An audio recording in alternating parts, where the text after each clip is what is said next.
조선 역사에서 가장 사랑받는 공주 중 하나였다는 이 경혜공주. 자, 그런데 사실 경혜공주는요, 공주가 될 운명조차 아니었습니다.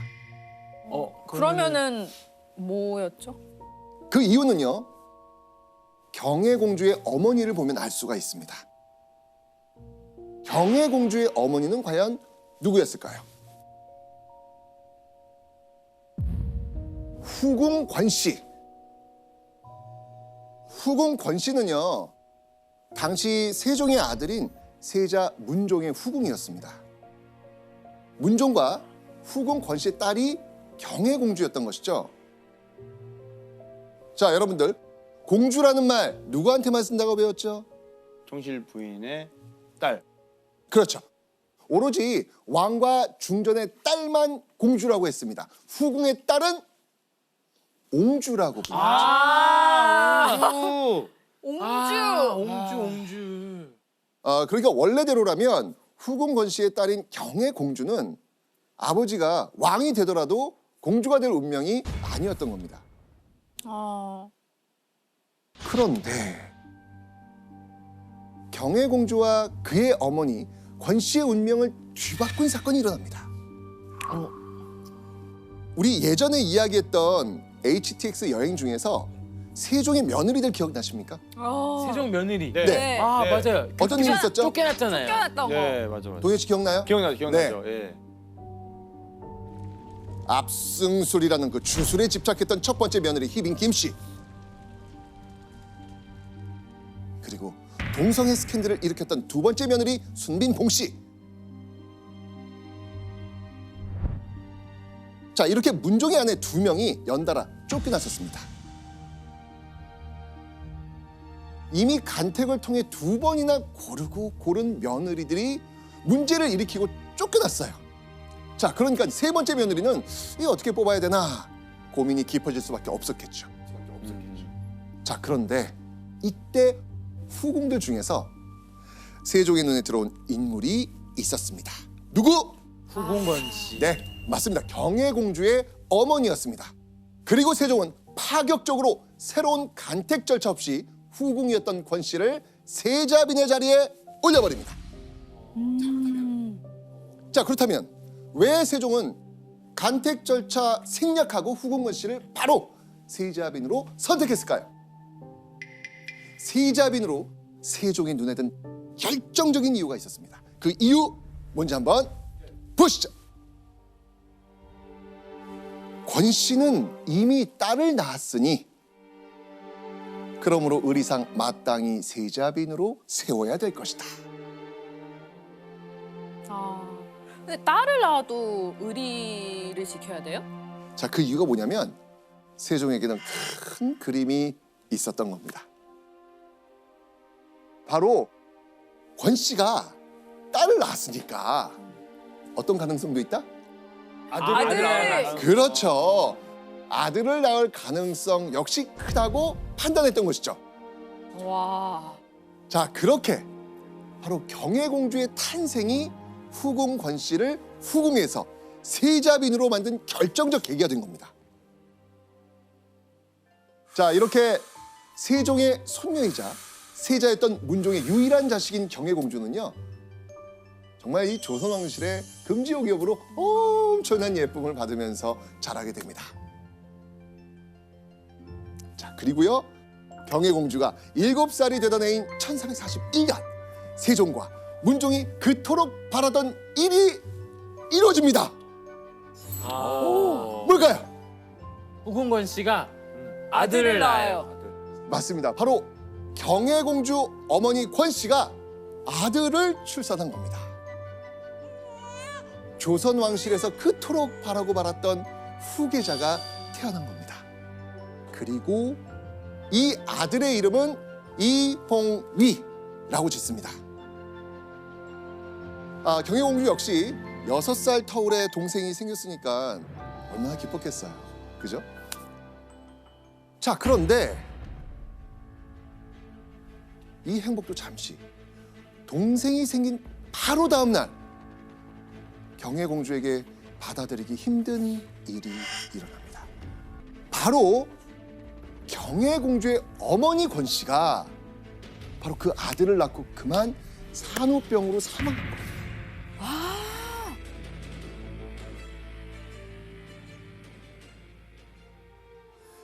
경혜공주는 한창 어머니의 손길이 필요한 7살 나이에 어머니를 잃게 된 겁니다. 자, 어린 경혜공주의 슬픔은 뭐 말로 다 할 수 없었겠지요. 그리고 어머니 없이 남겨진 또 한 명의 아이가 있지요. 태어나자마자 어머니를 잃은 경혜공주의 남동생. 어머니 없이 남겨진 경혜공주와 남동생 사이 어떻겠습니까? 각별하죠. 애틋하죠. 그죠? 서로 의지하고 막 잘 아, 그럼요. 자랐을 것 같아요. 예, 6살 터울이 나는 이 남매 경혜공주는요 하나뿐인 동생을 잘 보살폈고요. 동생도 경혜공주를 잘 따랐습니다. 이 둘은요 궁궐에서 서로 의지하면서 남달리 돈독하고 아주 우애 좋은 그런 남매로 자라게 됩니다. 그리고 9년 후인 1450년 1월 24일 경혜공주가 16살이 되던 해 경혜공주 인생에 아주 특별한 일이 생깁니다. 무엇이겠습니까? 결혼. 결혼. 아, 그렇죠. 네, 드디어 경혜공주가 혼인을 하게 된 겁니다.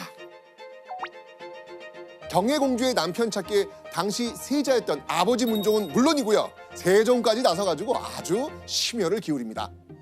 그렇게 뽑힌 경혜공주의 남편 누구였을까? 바로 이 사람입니다.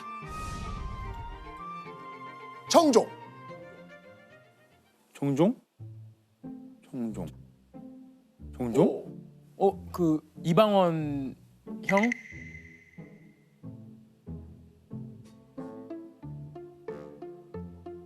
네, 그러면 이제 가게가 꼬이잖아요. 그렇게 되면. 그러면은 안 되죠. 말이 안 되는데. 말이 안 되지 않아요? 왕 아니에요? 왕? 정종이면? 자, 그렇게 보이시죠? 네. 자, 오해하지 마십시오. 왕이라서 종이 붙은 게 아니고요. 그냥 이름이 정종이에요. 아니 이름 저렇게 지어도 괜찮아요? 할아버지 세종과 아버지 문종이 고르고 고른 당대 최고의 명문가의 정종이란 인물과 경혜공주가 혼인하게 된 겁니다.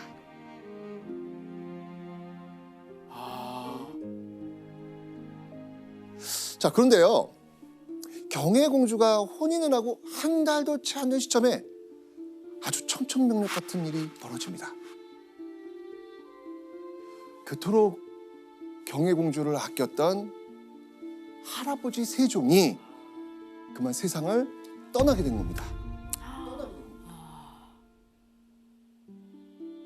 자, 그러면 그 뒤로 세자였던 아버지 문종 어떻게 될까요? 왕이 그렇죠. 되죠. 아버지 문종이 대신 왕위를 이어받게 됩니다. 자, 그렇게 경혜공주가 정식으로 공주가 된 겁니다. 우리가 부르는 경혜공주란 이름은요, 바로 이때 붙여지게 됩니다.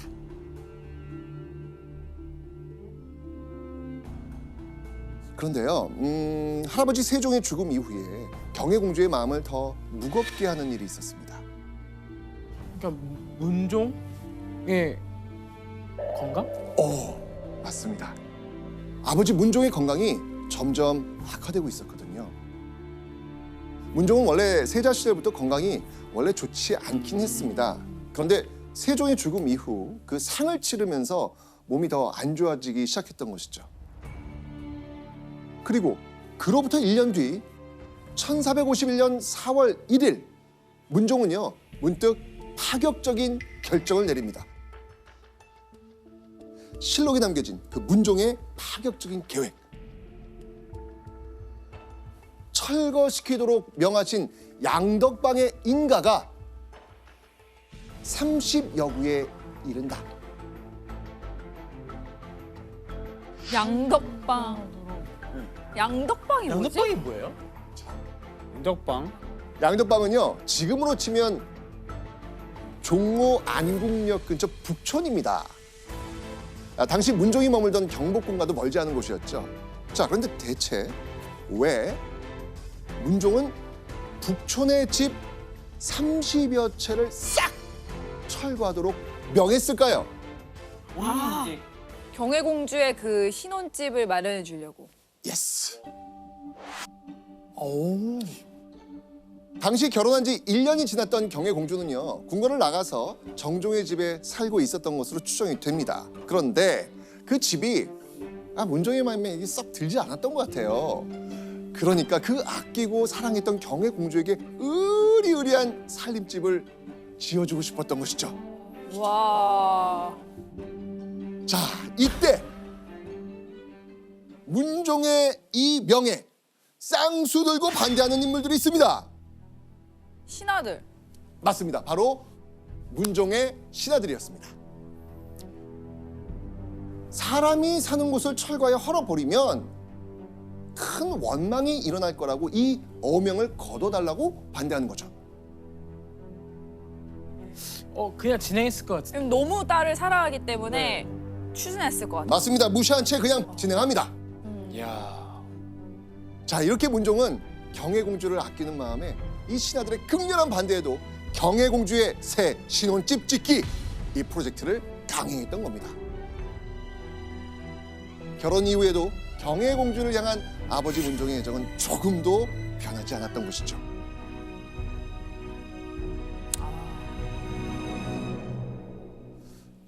그런데요, 경혜공주가 결혼하고 2년이 지난 1452년 5월 경혜공주에게 또 한 번 세상이 무너지는 슬픔이 찾아옵니다. 대체 무슨 일이었을까요? 아버지? 맞습니다. 건강이 좋지 않았던 아버지 문종이 결국 세상을 떠나고 만 겁니다. 아유. 문종이 왕으로 즉위한 지 겨우 2년 만에 일어난 일이었죠. 짧았죠. 너무 네, 빠르네요. 짧았죠. 자, 이때 경혜공주의 나이는 몇 살이었을까요? 16살에 결혼했으니까 18 정도 됐겠네요. 네.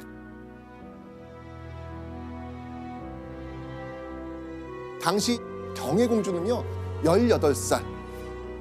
경혜공주의 남동생 세자의 나이는 겨우 12살. 자, 그러면 이제 이 어린 남동생, 그 남동생이 문종에 이어서 어떻게 될까요? 왕이 되는 거죠. 왕위를 이어받게 되겠죠? 네. 자, 그렇게 12살의 단종이 왕위에 오르게 되는 겁니다. 어머니, 할아버지에 이어 아버지마저 잃은 경혜공주와 단종. 그러니까. 자, 그럴수록 남매는 서로를 더 의지할 수밖에 없었겠죠. 한창 어머니에게 응석 부릴 나이였던 12살의 왕이 되고 궁궐에 떡하니 홀로 남겨진 이 단종. 궁궐에서 아마 굉장히 외롭고 쓸쓸했을 거예요. 네. 일단 무서워. 무섭죠. 그죠? 어린 나이에 그 자리를 탐하는 사람이 얼마나 많겠어요.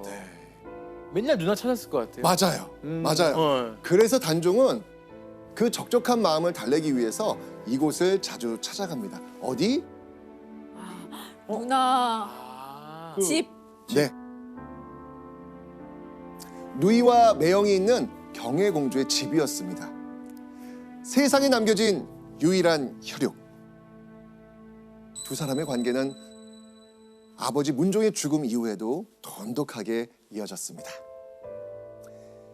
자, 그런데요. 1년여 후인 1453년 10월 10일 그날 밤 남매의 운명을 뒤흔드는 엄청난 비극이 찾아옵니다.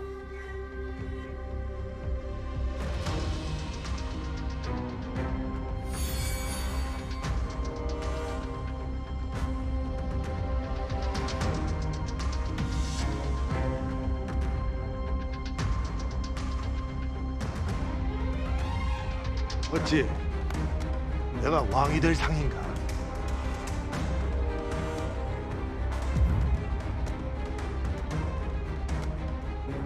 어린 단종이 왕위에 오른 뒤 경혜공주와 단종의 삼촌인 수양대군이 정권을 잡기 위해 쿠데타를 일으킨 겁니다.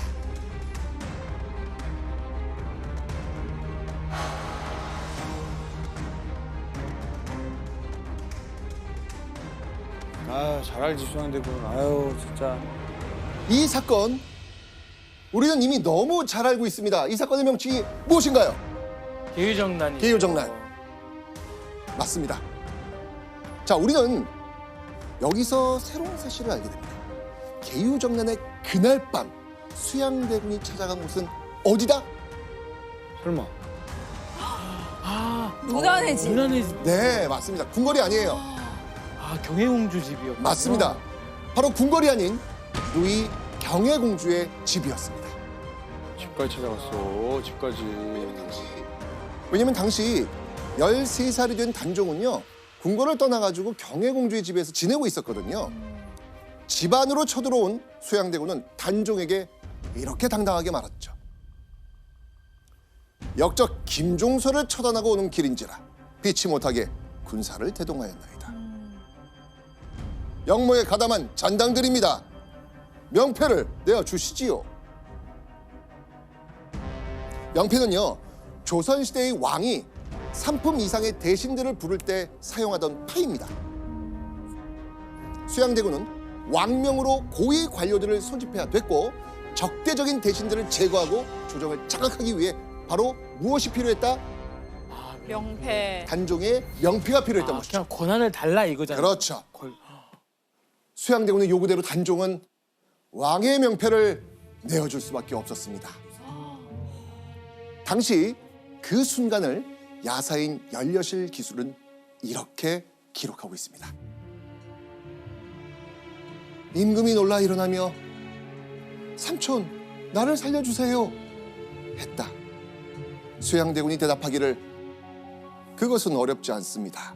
신이 처리하겠습니다. 하고는 곧 명패를 대어 여러 제신들을 불렀다. 와. 군사를 이끌고 온 수양대군의 발언에 잠에서 깬 단종은 벌벌 떨었던 것입니다. 얼마나 무서웠으면 왕인 것도 있고 삼촌, 나를 살려주세요. 자기들도 죽이지 않을까 좀 그쵸. 조마조마했을 것 같아요. 네, 그리고 아까 말한 대로 지금 자기 측근 제일 높은 사람이 그 김종서였잖아요. 근데 그 죽이고 나서 그 아래 신하들마저 이제 다 그냥 죽이니까 자기 편이 아무도 없는 거죠. 그렇죠. 한바탕 광풍이 휩쓸고 간 경혜공주의 집. 경혜공주 부부와 단종은 아무것도 할 수 없는 상황이었습니다. 경혜공주는 그저 동생 단종이 무사하다는 사실에 안도했을 겁니다. 아버지 문종이 경혜공주에 대한 사랑을 듬뿍 담아 만든 신혼집. 그곳이 경혜공주 남매에게 비극의 무대가 되고 말았던 것입니다.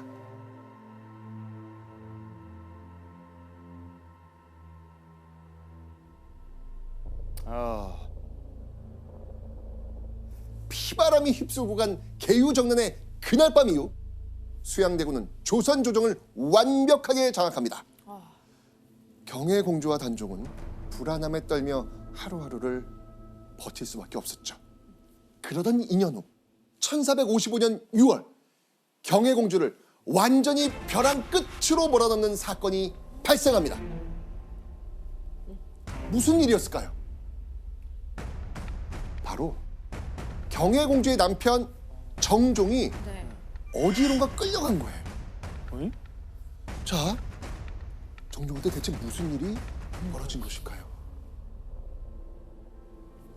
자신에게 적대적인 대신들을 제거하고 실권을 장악한 이 수양대군은요, 지금 왕위까지 노리니까 반발하는 사람들 있었을까요, 없었을까요?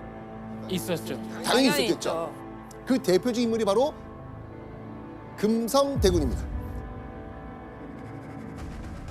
자, 이 금성대군은요, 수양대군과 아주 가까운 사람이었죠. 바로 수양대군의 친동생, 그리고 단종의 또 다른 삼촌이었던 겁니다. 금성대군은요, 자신의 형 수양대군이 이런 식으로 정권을 찬탈하는 건 말이 안 된다, 강력하게 불만을 지금 제기하고 있는 상황이었거든요. 자, 그렇다면 수양대군이 이런 동생 금성대군의 행동 그냥 두고 봤을까요? 아, 수양대군 입장에서는 못마땅하죠. 네. 가만히 안 있었을 네. 것 같아요. 그렇죠. 수양대군은요, 동생 금성대군에게 평소 권력을 남용했다라는 죄를 씌워가지고 바로 유배에 보내버립니다. 그럼 이 일에 경혜공주 남편도 같이 엮인 건가요? 맞습니다. 바로 이 금성대군의 일에 경혜공주의 남편인 정종이 관여를 했다는 겁니다. 사실 정종도 평소에는 금성대군과 자주 어울리곤 했거든요. 그러니까 수양대군이 정종도 금성대군과 엮어가지고 처벌을 해버린 거예요. 자, 그렇게 정종 역시 영월로 유배를 가라는 처벌을 받게 됩니다. 그런데 남편이 유배 간 바로 그날 더 충격적인 일이 벌어집니다. 단종 잘못되나요? 단종밖에 없잖아요, 진짜 네. 남은 사람. 단종은 자신을 지지해줄 사람들이 모두 유배가 버리니까 더 이상 버티기 어렵다고 판단하면서 왕위를 수양대군에게 넘겨준 겁니다. 그렇게 단종은 모든 힘을 잃은 채 상황으로 물러나게 됩니다. 단종은 물론 단종 측근 세력까지 조정해서 수양대군은 완전히 다 몰아낸 겁니다. 자, 이렇게 수양대군은요, 계유정난을 일으킨 지 2년 만에 조선의 7대 왕 세조가 된 겁니다. 경혜공주는 이 계유정난 이후 남편이 유배를 떠나는 모습부터 동생 단종이 왕위를 빼앗기는 모습까지 그저 지켜볼 수밖에 없었겠죠. 아, 너무 괴로웠을 것 같아요. 그러니까 우리가 세상이 무너졌다고 하잖아요. 그렇죠. 그냥 계속 세상들이 계속 무너지고 있는 거예요. 그렇죠. 뭐 아버지도 그렇고 할아버지도 그렇고. 자, 그러던 어느 날 세조에게 놀라운 소식이 들려옵니다. 조카 경혜공주가 갑자기 병석에 알아누웠다는 겁니다. 대체 무슨 일이 벌어진 걸까요? 뭐 스트레스가 너무 쌓이니까 아프지 만병의 않을 수가 없는 네. 상황 아닌가요? 사실 아프다는 건 세조를 압박하기 위한 경혜공주의 전략이었습니다. 아, 그래요? 와. 중요한 것은 이것을 세조에게 알렸다라는 거예요. 이건 뭐냐면은 나 아파서 누웠으니 내 남편 풀어달라라고 하는 그런 의사 표현을 했다라고 볼 수 있는 거죠. 단종의 누이인 경혜공주가 병석에 알아 누웠다, 이런 것들이 알려지면 민심에 안 좋은 영향을 줄 수 있거든요. 그래서 아마도 이 경혜공주는 그런 점을 고려해서 세조가 아무래도 이제 민심을 신경 써서 풀어주지 않을까, 뭐 이런 생각에서 이 자신의 병을 알렸던 것으로 생각이 됩니다. 경혜공주는 자신이 아프다는 명목으로 삼촌 세조에게 남편을 돌려보내달라고 강력하게 요구했던 것이죠.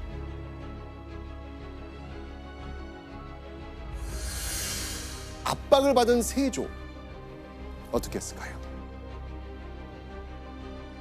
근데 해줘야 되지 들어줘야 되지 않아요? 민심도 민심 있고. 때문에. 아 근데 민심을 생각했으면 여기까지 할 삼촌이 아니라서 그냥 무시했을 것 같아요. 그렇죠? 세조는요, 바로 경혜공주에게 약과 어의를 보내줍니다. 그리고 정종을 유배에서 풀어주어 한양으로 돌아오도록 명합니다. 오, 풀어줬네요, 들어줬네요. 경혜공주의 아프다는 이 시위가 제대로 적중한 거죠.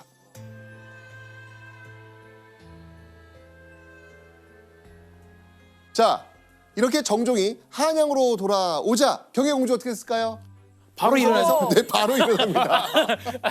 평소에 건강해집니다. 바로 일어나죠. 자, 그런데요, 경혜공주가 일어나고 난 뒤 조정 대신들이 들썩이기 시작합니다. 왜 그랬을까요? 정종 때문인가? 네, 정종은 경혜공주가 아프다고 해서 잠깐 한양을 왔던 거지 죄가 사라진 게 아니라는 겁니다. 그리고는 다시 유배지로 돌아가야 된다면서 대신들이 세조에게 강력한 의견을 냈던 것이죠. 근데 그 신하들의 의견도 어찌 보면 세조의 뒤에서의 이런 그런 의견 아니었을까요? 세조가 자기가 아까 눈치를 봤잖아요. 눈치를 봤으니까 자기가 또 보내긴 그러니까 뒤에서 신하들한테 네가 보내라고 얘기해. 그럼 내가 마지못해서 보낼게. 이런 있으면 불편하니까. 진짜? 지금 도현 씨 정치를 하는 거예요? 그런 느낌이 아닐까요? 세조는요, 이 대신들의 등살에 경혜공주의 남편 정종을 다시 수원으로 유배 보냅니다. 결국 2달 만에 정종의 귀환은 해프닝으로 끝나버립니다. 자, 그런데 이때 경혜공주가 당시로선 상상할 수 없는 충격적인 행동을 합니다.